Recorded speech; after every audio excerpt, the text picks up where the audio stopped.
Have you lost the connection with your higher self? Are you noticing the dis-ease of the outside world? It's time to reconnect with nature and each other and raise our consciousness, vibration, and frequency. Together we can create a world of peace and abundance. It's Spiritual Revolution Radio with your host, Dr. Will Miller.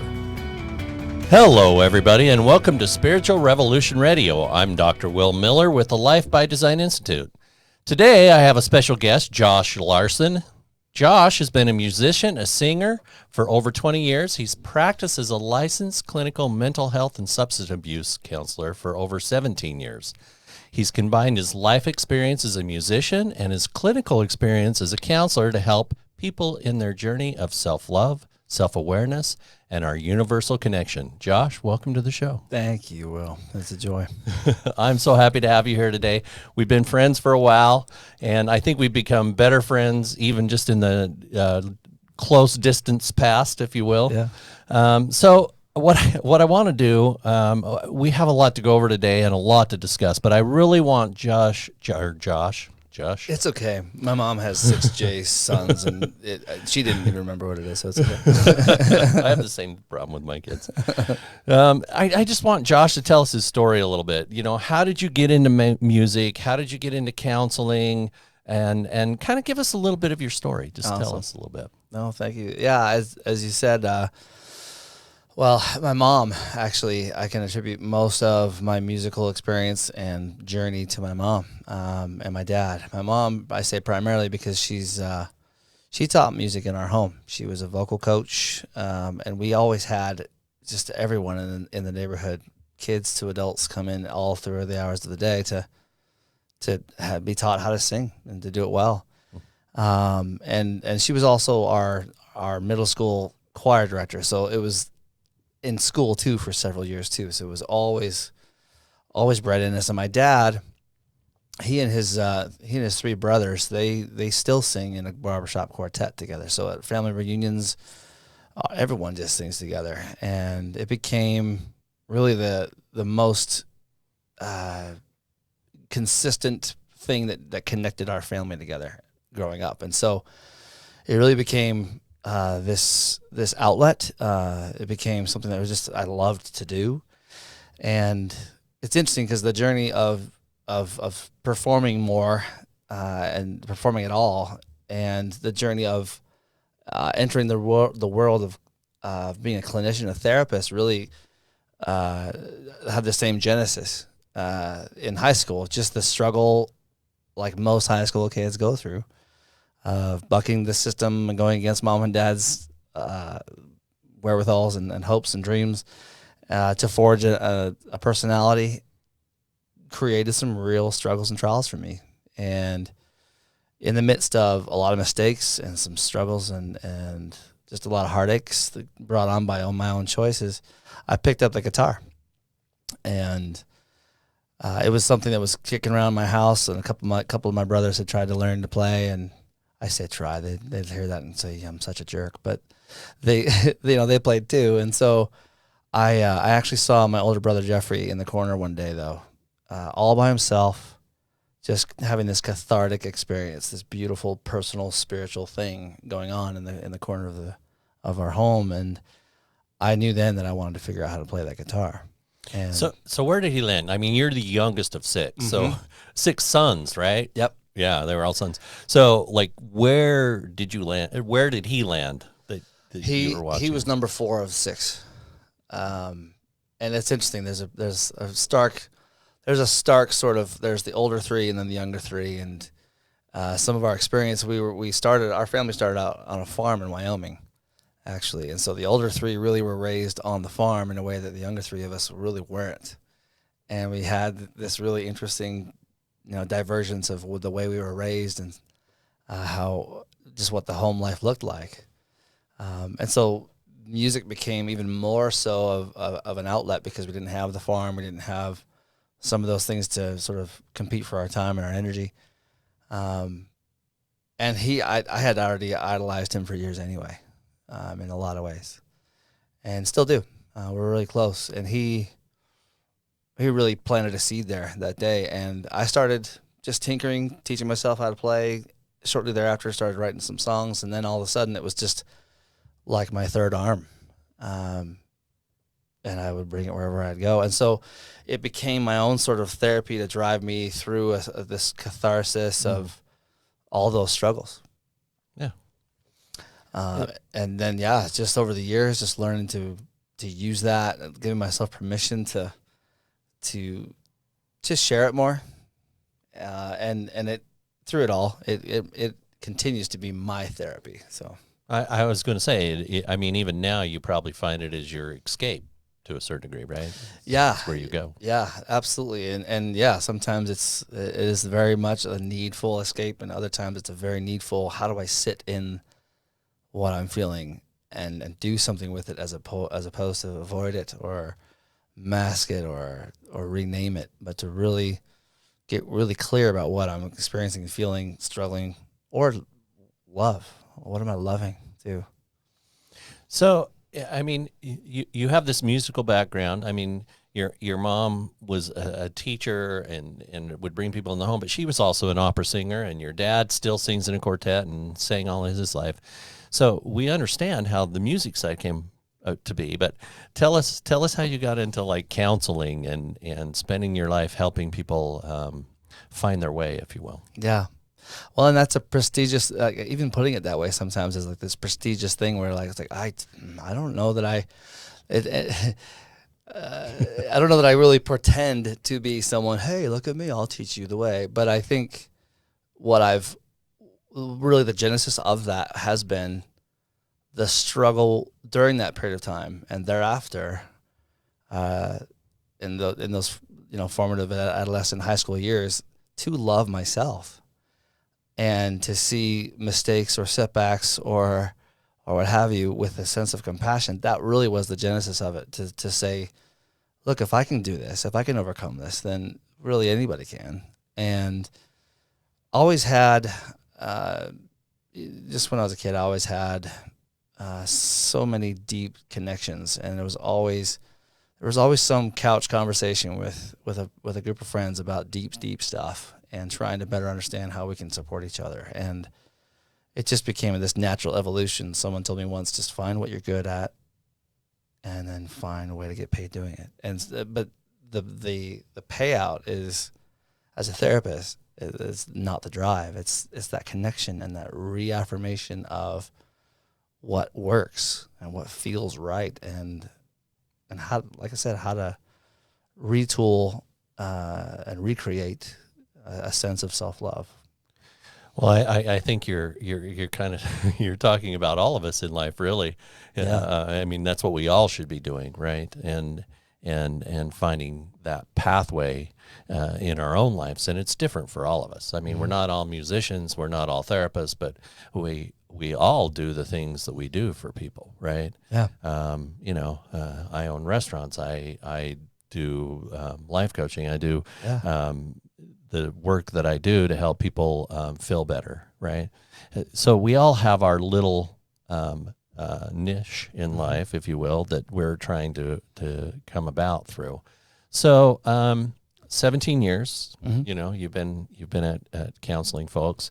Tell us, I want to kind of get into this journey today of self-love and really what is self-love and what are the processes of doing that. So kind of give me your ideas and thoughts. Let's kind of talk back and forth with that.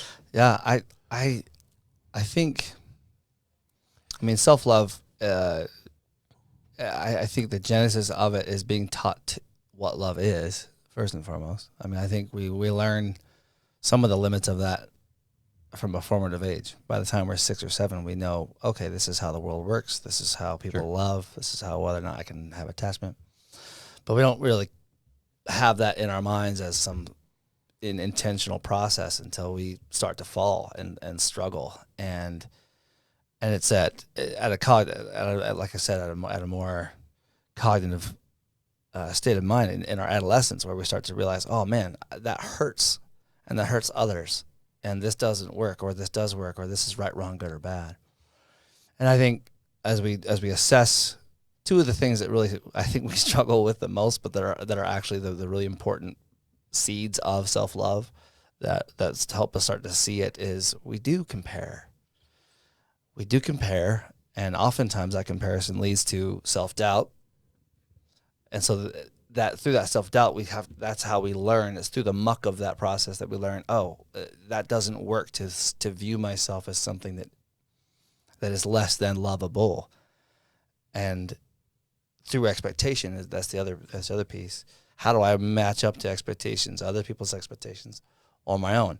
And so it begins with this awareness of how I fit in the world and how I relate to others, and how I relate to what I'm learning, and whether or not I feel like I'm getting it.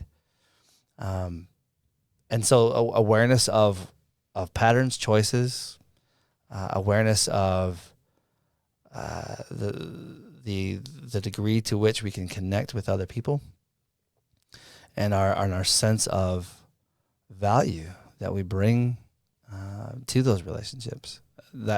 Those are things that, again, I think we start having those experiences really young.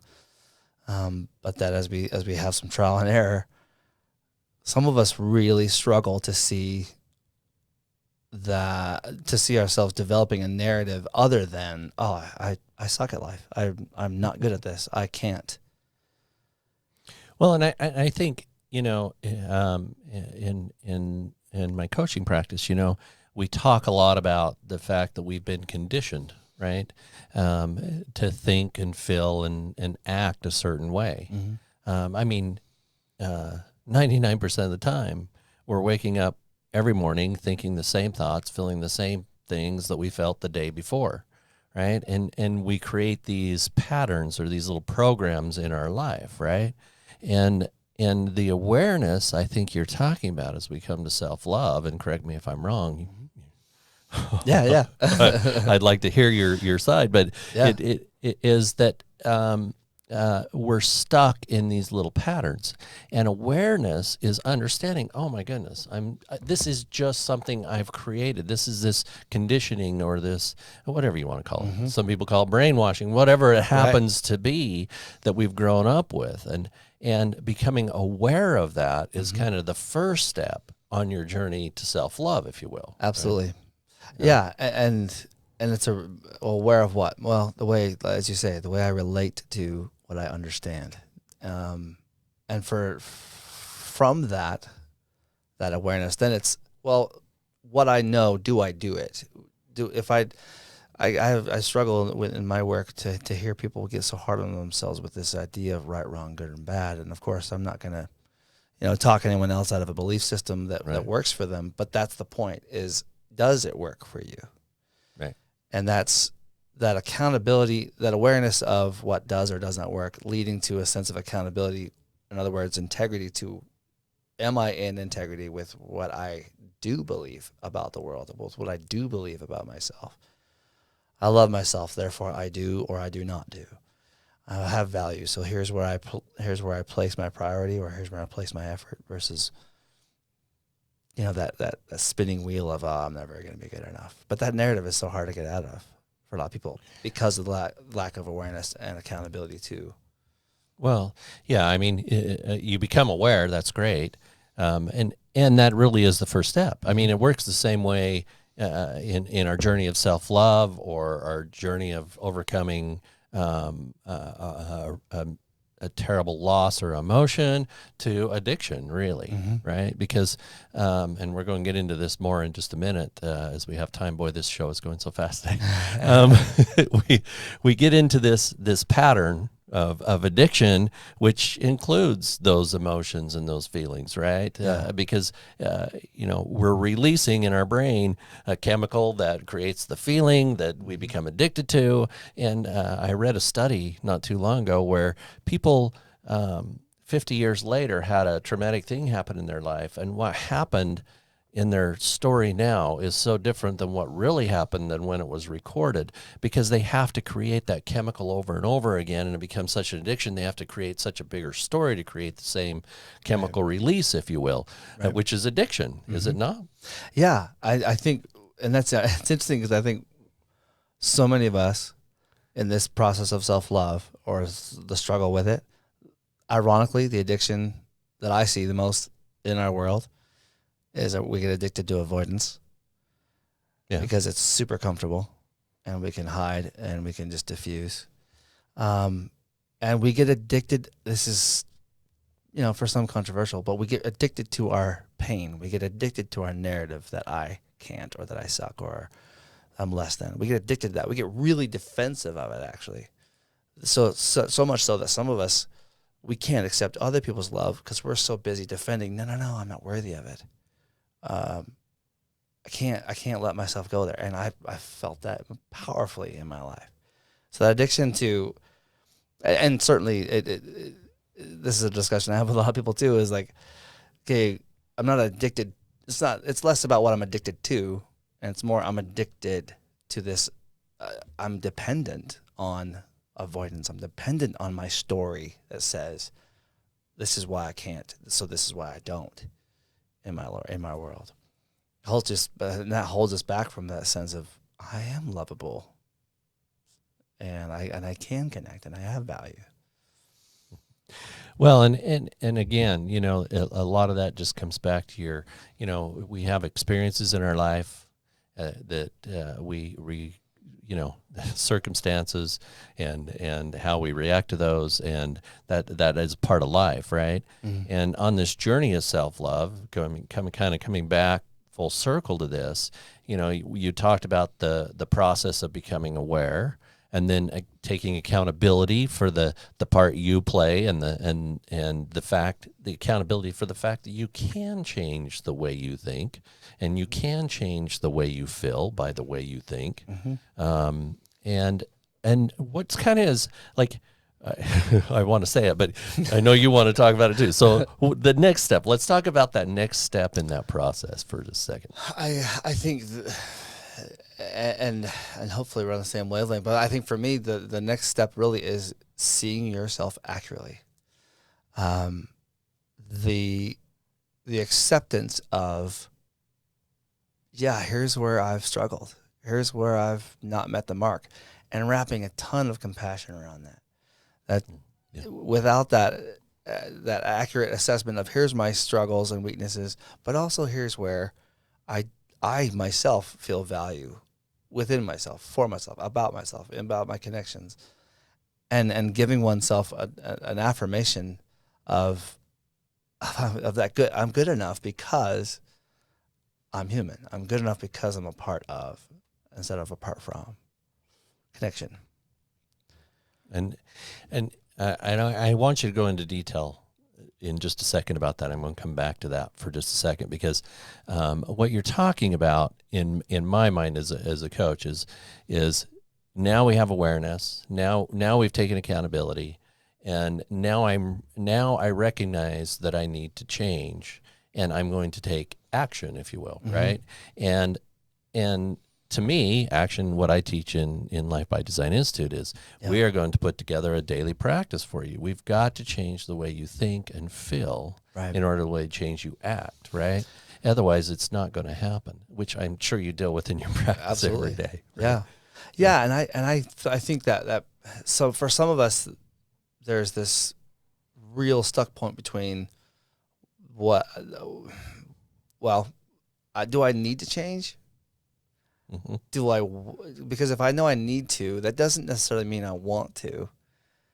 Because there's a lot of people who's like, well, I need to lose whatever weight, or that's their feeling on it, that's their belief, or I know I need to drive the speed limit, or I know I need to whatever. I need to be more kind. I need to be more forgiving. But that doesn't mean I always want to. It doesn't mean it comes into my my sphere of awareness and accountability. So, do I know I need to? Okay, yes. Do I know I want to? That's a whole other question. Once I want to, then do I position myself to learn how? And so many of us stick with the I want to. I want to lose that 25 pounds, or I want to overcome trauma, or I want to overcome addiction. I want to, but I'm not going to give myself the tools to do it. And that to me is an act of against self-love, to not have that curiosity. But do I need to? Do I want to? Am I learning how? And then the next question, and this is the process of change, is the process of self-love. And so the last piece of that is, am I doing it? That's self-efficacy, the idea I can, watch me. Right.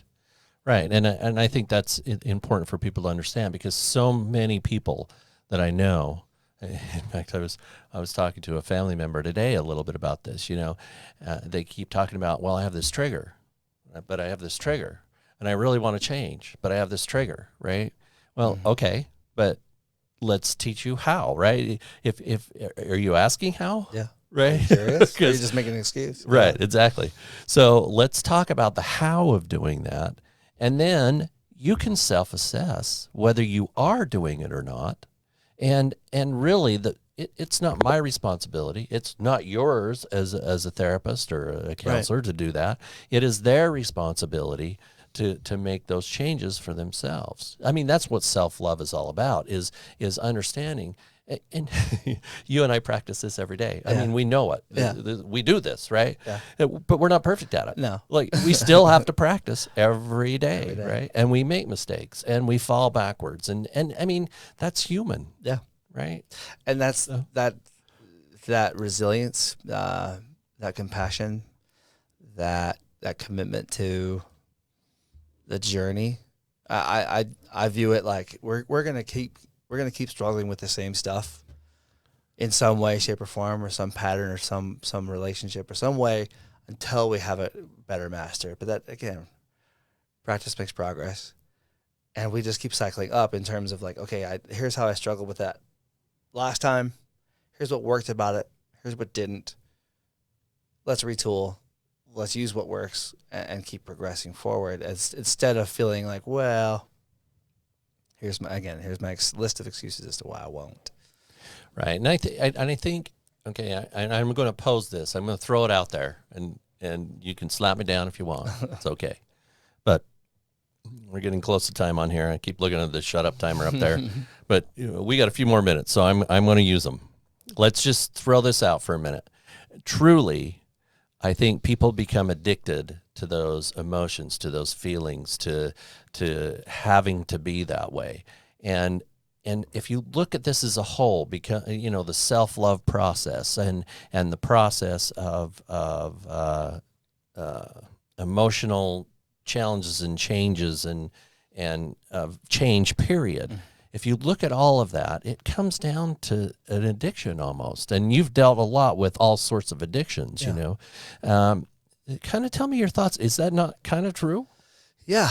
I think, pardon me, what I see addiction as a spectrum of exploration, beginning with exploration, leading to emotional dependence, leading to, in some cases, chemical dependence.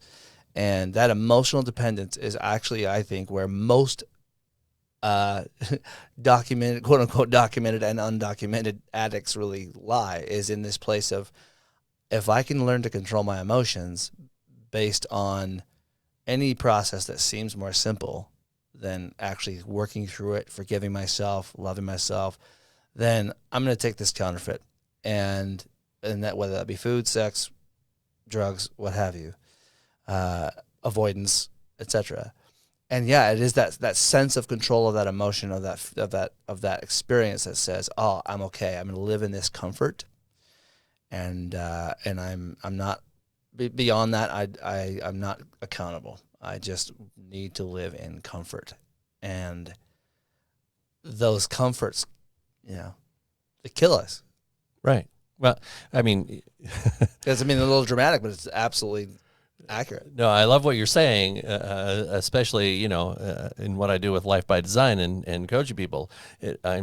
I always tell people, if you're feeling nervous, if you're feeling a little anxious, but you're also excited about the outcome, that means you're growing. Yeah. And everybody clamors for that comfort zone because they're so addicted to just, I don't have to deal with anything if I'm just in my comfort zone, right? Yeah. So, and as a musician, that's fascinating too, because I've been playing for 20 years or so, or performing for 20 years, but I get nervous every time.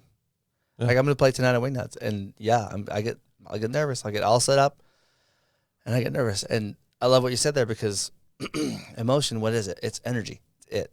Yeah.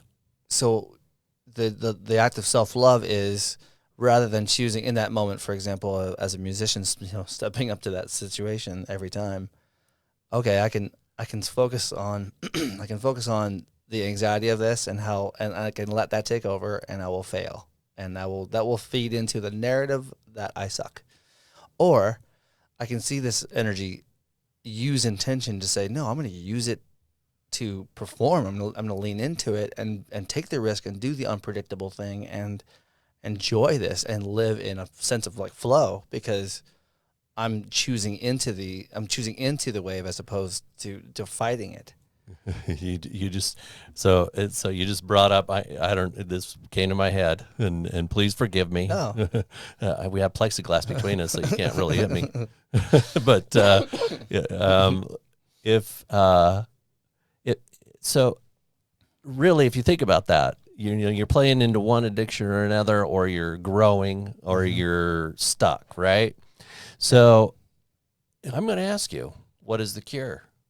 The cure for addiction? Yeah, well, if we're talking about the fact that it's all kind of an addiction in a way, what's that cure? How do you get out of that? How do you get out of that stuckness, if you will? Yeah, I think our greatest currency, I've heard it said, our greatest currency is vulnerability, and I think one of the ways that we stay stuck is we get stuck in this place of, I have to manage perceptions about what I am feeling or what I am doing or who I am. Mm-hmm. And I think that's such an act of, it's patently against the idea of self-acceptance and love to be anything other than genuine. So I think what the cure is just vulnerability and honesty, and allowing oneself to just, again, the accurate assessment. What is right now?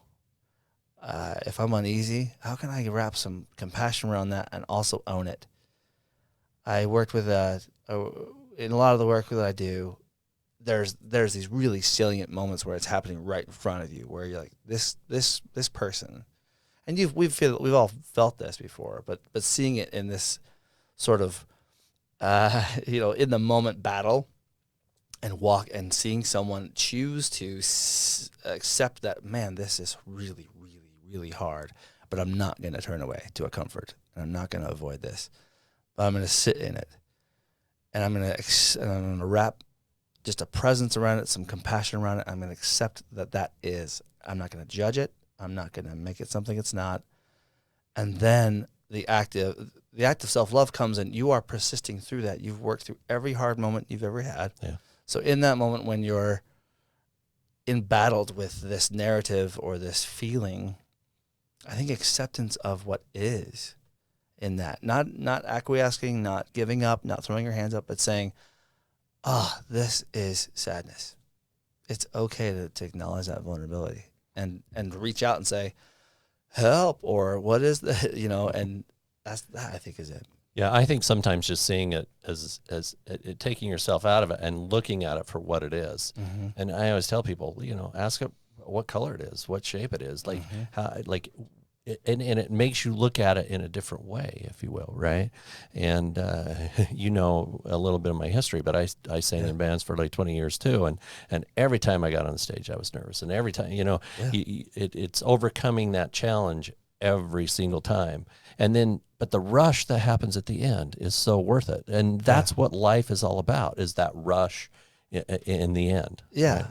Right? And some could say that's an addiction in and of itself, but I don't feel that is the case, because and that's what that goes back to your question, like, why is that not addiction? How do you justify, how's that any different than whatever my vice or what have you is? The difference is it's genuine. The difference is it's vulnerable. The difference is it's raw, and it's right in front of you. Well, and I'm going to come back to who I am for a minute. Mm-hmm. The difference is, to me, it's spiritual. Yeah. Right. Yeah. I'm moving beyond the body to my higher self and who I truly am. So I totally agree with that. Well, because I think in that vulnerability, it's as above, so beneath. Is really what it is. The joy I experience in the elation of this expression of this experience as a musician, or I mean, as a contractor or as a teacher or whatever, when you're in your flow of like, man, I love this and I'm doing this because I love it and I love myself because I'm doing it. Yeah. There's no addiction there. That is a spiritual connection. It is a spiritual flow, and it's where we feel our best. It's where we feel our most elated. It's where we just feel in abundance and peace and happiness, and the world seems to flow so much better when we're in those moments. And that's what we all need to be. We're a little over time. That's what we need to really do, I think, in this world, is seek those moments, as many as possible, and start to share and understand our universal connection. You talk a lot about universal connection. I'm going to ask you just a couple of quick questions because we got to wrap up just to hear for a second. But you mentioned you're at Wingnuts tonight singing. Tell us, what are some of the projects you're working on? What do we have to look forward to? And it's been an interesting year for COVID, but on a pretty regular basis, I'm at Wingnuts. I'm there about every other week, but we're shifting the schedule there some, and that's a fun vibe. It's a different. I mean, it's a lot of fun. It's a different world, isn't it? It's great. Yeah, and those people have kept us afloat through COVID too, socially. So that's awesome. Come out. I'm traveling around actually. My folks live in Delta, and in their octogenarian process, I want to be a part of their life more, and so. Those of you who are in Central Utah, I'll be playing in Milford on Friday night at the bar there, and then in Delta on Saturday. And I'm doing that about once or twice a month now, just to keep that connection with my folks and give back to some of my community there as I grew up, and that's awesome. Hang out with them. Awesome. Yeah, and I'm working on an album. I say that here to give myself some additional accountability to make it happen and get it finished. But yeah. Awesome. Well, so tell us how people can find you, follow you. Yeah, real quick. Primarily Facebook. Just find my regular page. I'm developing branding. Like I said, working on an album, so I'm still working on branding and that kind of thing to make it a little more professional in that regard. But that's just it.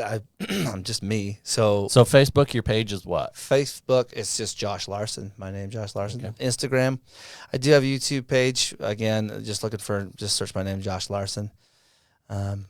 It's for anything. I mean, performance, but also, our community needs more people reaching out and saying, "Hey, we're here. Let's have those spiritual connections and lift each other up." So I like it. I was going to ask you one last question, but I think you just answered. I was going to say, what can we do for each other in this world now? And I think you just said it by saying that. So that's awesome. Everyone, now it's time for a new peace movement. And here at Spiritual Revolution Radio, we are so committed to bringing you the knowledge, bringing you the people that can really help you raise that frequency. Need to change that old life code to a new life code. Thank you for joining me today. I'm Dr. Will Miller. Check out the show every Monday at 4 p.m. on Radio St. George 103. And find me on the website at Life by Design Institute. And if you want to comment or have a question of our show, then please contact me at spiritualrevolutionradio.com. Love and peace, everyone. Look forward to talking to you again. Thanks.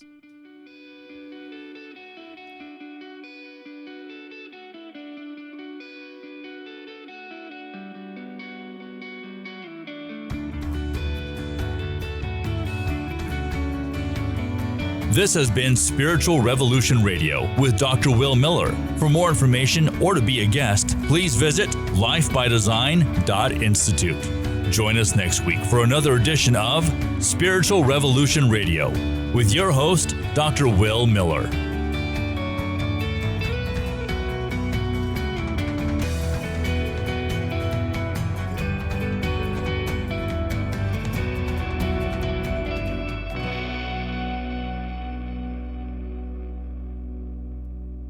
This has been a production from a podcast studio.